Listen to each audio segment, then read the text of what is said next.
del libro Todos los cuentos de la escritora brasileña Clarice Lispector, el relato Una historia de tan grande amor. Érase una vez una niña que observaba tanto a las gallinas que les conocía el alma y las ansiedades íntimas. La gallina es ansiosa, en tanto que el gallo tiene una angustia casi humana. Carece de un amor verdadero en su harén y además tiene que vigilar toda la noche para no perderse la primera de las más remotas claridades y cantar con la mayor sonoridad posible. Tal es su deber y su arte. Pero volviendo a las gallinas, la niña tenía dos, solo de ella. Una se llamaba Pedrina y la otra Petronila. Cuando a la niña le parecía que una de las gallinas estaba enferma del hígado, le olía debajo de las alas, con una sencillez de enfermera, lo que consideraba que era el máximo síntoma de enfermedad, pues el olor de gallina viva no es cosa de broma. Entonces le pedía un remedio a su tía, y la tía, «Tú no estás mala de hígado». Entonces, aprovechando la intimidad que tenía con aquella tía preferida, la niña le explicó para quién era el remedio. Le pareció de buen juicio dársela tanto a Pedrina como a Petronila para evitar contagios misteriosos. Pero era casi inútil darle la medicina porque Pedrina y Petronila seguían pasándose el día picoteando el suelo y comiendo porquerías que les hacían daño al hígado. Y el olor debajo de las alas era justamente por la enfermedad. No se le ocurrió ponerles desodorante porque en Minas Gerais, donde vivía el grupo, los desodorantes no se usaban, como no se usaban prendas íntimas de nylon y sí de cambrate. La tía seguía dándole la medicina, un líquido que la niña sospechaba que no era sino agua con unas gotas de café, y luego venía el infierno de tratar de abrir el pico de las gallinas para administrarle lo que las curaría de ser gallinas. La niña no había comprendido aún que no puede curarse a los hombres de ser hombres ni a las gallinas de ser gallinas. Tanto el hombre como las gallinas tienen miserias y grandezas. La de la gallina consiste en poner perfectamente un huevo blanco, inherentes a sus respectivas especies. La niña vivía en el campo y no tenía cerca una farmacia donde consultar.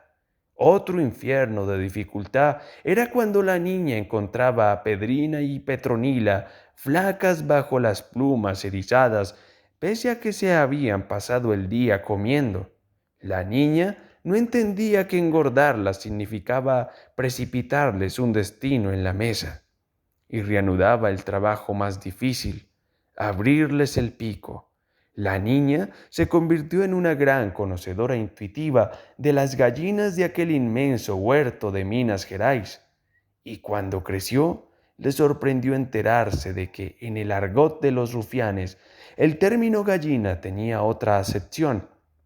Sin notar la cómica seriedad que cobraba la cuestión, dijo, «Pero si es el gallo, que es un nervioso, el que quiere. Ellas no lo hacen demasiado, y es tan rápido que apenas se ve. Es el gallo el que trata de amar a una sola y no lo consigue». Un día, la familia decidió llevar a la niña a pasar el día en casa de un pariente que vivía muy lejos, y cuando regresó ya no existía aquella que en vida se había llamado Petronila. La tía le dio la noticia. «Nos hemos comido a Petronila». La niña era una criatura con gran capacidad de amar. Las gallinas no corresponden al amor que se les da, y sin embargo, la niña seguía amándola sin esperar reciprocidad alguna. Cuando supo lo que le había pasado a Petronila, odió a todos los que vivían en la casa, menos a su mamá, a quien no le gustaba comer gallina, y a los empleados, que habían comido carne de vaca o de buey. Al papá, a duras penas podía mirarlo. Era a él a quien más le gustaba comer gallina. La madre se dio cuenta de todo y le explicó. Cuando comemos animales, estos se vuelven más parecidos a nosotros, porque están dentro de uno. De esta casa, solo somos nosotras dos las que no tenemos dentro a Petronila. Es una lástima. Pedrina, secretamente la preferida de la niña, murió de simple muerte natural, pues siempre había sido un ente frágil. La niña, al ver a Pedrina temblando en el corral cadente de sol, la envolvió en un paño oscuro y una vez bien abrigadita, la puso encima de uno de esos grandes hornos de ladrillos que hay en las granjas de Minas Gerais. Todos le advirtieron que estaba acelerando la muerte de Pedrina, pero la niña era obstinada y sin hacer caso puso a Pedrina toda enrollada sobre los ladrillos calientes. Solo al día siguiente, cuando Pedrina amaneció dura de tan muerta, la niña se convenció, entre lágrimas interminables, de que había apresurado la muerte del ser querido.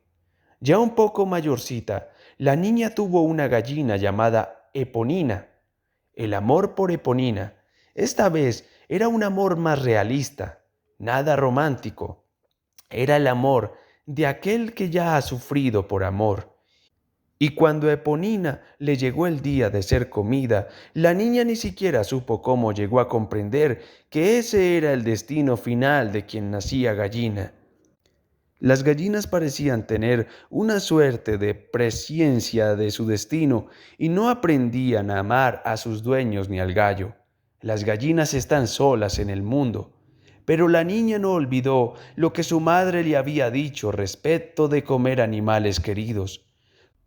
Comió más de Eponina que el resto de la familia. Comió sin hambre, pero con un placer casi físico, porque ahora sabía que de aquel modo Eponina se incorporaría a ella y sería más suya que en vida.